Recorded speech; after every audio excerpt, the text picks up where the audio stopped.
While the former ambassador to Ukraine was testifying earlier today, Donald Trump, who decided he's just gonna start tweeting at her. And so he started tweeting things about her past. And because we live in a digital age, Adam Schiff actually cut into the questions to ask her about some of the things that Donald Trump was saying. Here's what happened. As we sit here testifying, the president is attacking you on Twitter. And I'd like to give you a chance to respond. I'll read part of one of his tweets. Everywhere Marie Yovanovitch went turned bad. She started off in Somalia. How did that go? You've shown the courage to come forward today and testify. Notwithstanding the fact you were urged by the White House or State Department not to, notwithstanding the fact that, as you testified earlier, the president implicitly threatened you in that call record, and now the president in real time is attacking you. What effect do you think that has on other witnesses' willingness to come forward and expose wrongdoing? Well, it's very intimidating. It's designed to intimidate, is it not? I mean, I can't speak to what the president is trying to do, but I think the effect is to be intimidating. I think so as well. And so immediately that derailed most of the conversation about this. I know that Donald Trump had wanted us to be talking about the summary release of the first call, which we're gonna get to a little bit later on. But immediately, conversation around Donald Trump was his apparent attempt to tamper with this witness. And because that became a big part of the conversation, immediately responses from the right attempted to defend him from that charge. And some of them are a little bit laughable. Jim Jordan, noted scholar, said that the tweet can't be witness intimidation because she wouldn't have known about the attack if Adam Schiff hadn't read it to her. I think she was pretty familiar with the attack, and that was made abundantly clear when she realized that she was a target of Donald Trump's, spoke to the State Department about it in an effort to get the State Department to defend her, and they told her no. And then she was told by Gordon Sondland, well, if you want to keep your job, maybe you should praise Donald Trump on Twitter. Yeah, and by the way, like if Schiff hadn't read it to her, I think that it might have gotten to her anyway. I mean, he's got 65 million Twitter followers. 2/3 of which are apparently bots also. But they can retweet things. No, definitely, no, that's part of the strategy.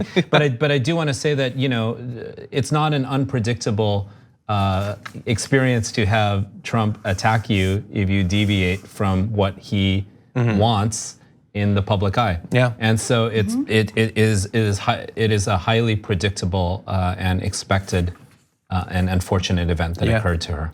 But not one that we should probably worry about for reasons that'll become clear from Chad Pergram, Fox News senior producer, who responded to claims that this might be witness intimidation by saying, now when we look at the US Constitution and look at Article 2, Section 4, it doesn't say anything about witness intimidation. Wow, wow. These are the best minds that the right has. Senior producers at Fox News, the representative who was moved from one committee to another so he could be there to issue forth nuggets of wisdom well, if he hadn't read it. And that statement, John, actually says that that it's very clearly indicated by that statement that witness intimidation is okay. It appears to think so. Yeah, it appears because it's not directly in the impeachment section of the Constitution. I got news for Chad Pergram. It's still against the law. You still can't do it. Yeah, that's my point. Okay, so in any other case, is witness intimidation okay?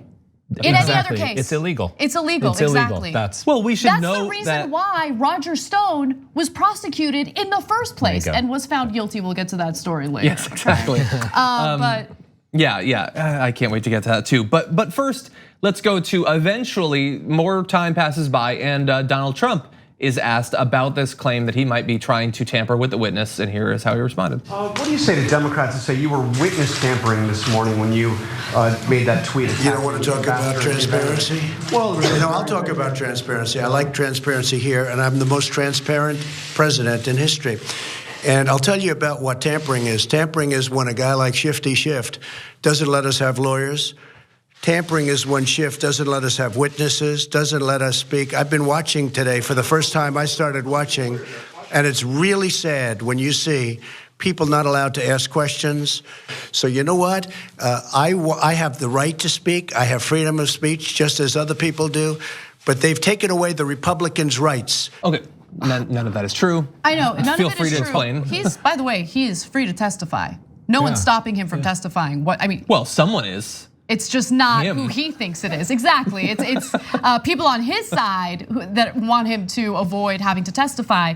But more importantly, look, these are now open public hearings. Even when they were closed door hearings, you have Republicans on these relevant committees doing the investigation alongside Democrats. So the way that he's trying to spin this as nothing more than a left-wing witch hunt is ridiculous.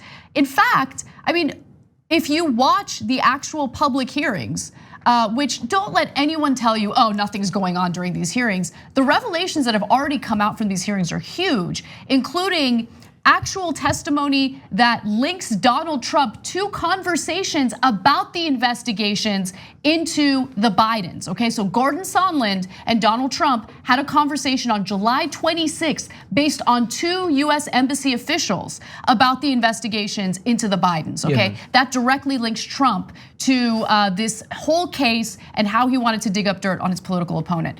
But look, my point is, they keep making this seem like it's an unfair process when Republicans have been part of the process since day one. Yeah, absolutely. They're asking questions as well. Yeah. The evidence is pretty rock solid so far, and in that sense, it's somewhat different than the Mueller report.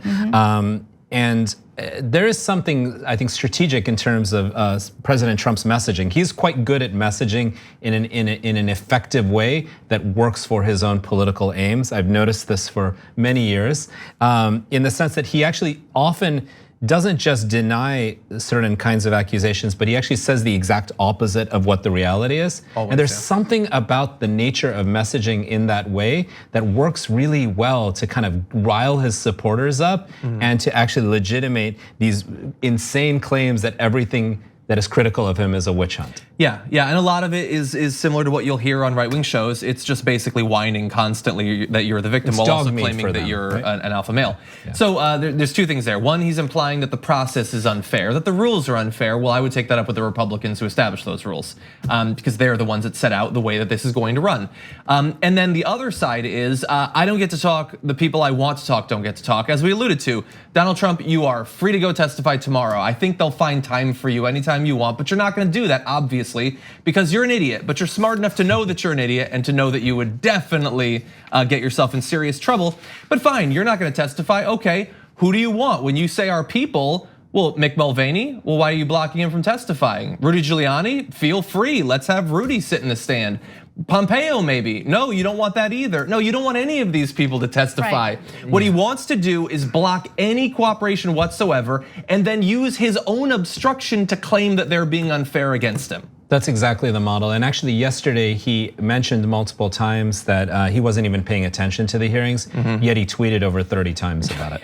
So yeah, a lot today. Again, you just say the opposite of reality, and it functions in this media ecosystem and this political ecosystem. Why don't we go to one more quick video of Trump, a follow-up to the earlier. Sir, with your freedom, were you trying to intimidate Ambassador Yovanovitch? I just want to have I want freedom of speech. That's a political process. The Republicans have been treated very badly. It's a disgrace and it's an embarrassment to our nation. Do you believe your tweets and your words? Yes, go ahead, please. Sir, do you believe your tweets and words can be intimidating? Quiet. Sir, do you believe your tweets and words can be intimidating? I don't think so at all. Yeah, you gotta love Donald Trump yelling at this woman to be quiet. But he believes in freedom of speech. He just wants to protect freedom of speech, which is why he's shouting down a reporter who's asking him a question. That's a great point. And not for women. Right. You know? Is this I don't remember him ever claiming that freedom of speech is his defense in this. I wonder if he's going to eventually claim that his comments to the Ukrainian president, hey, freedom of speech, I can say whatever I want. And as you've pointed out in terms of messaging, if you say that freedom of speech is what you want, the right wing will love it, obviously. But it's a weird tactic. I haven't heard him use that before during this impeachment inquiry. Yeah. Maybe he's having a conversation with Mr. Brain in recovery mode ideas. You know? Well, he's in recovery mode right now, as you'll get into in the second hour. Yep. Thanks for watching The Young Turks. Really appreciate it. Another way to show support is through YouTube memberships. You'll get to interact with us more. There's live chat emojis, badges. You've got emojis of me, Anna, John, JR. So those are super fun. But you also get playback of our exclusive member-only shows and specials right after they air. So all of that all you gotta do is click that join button right underneath the video. Thank you.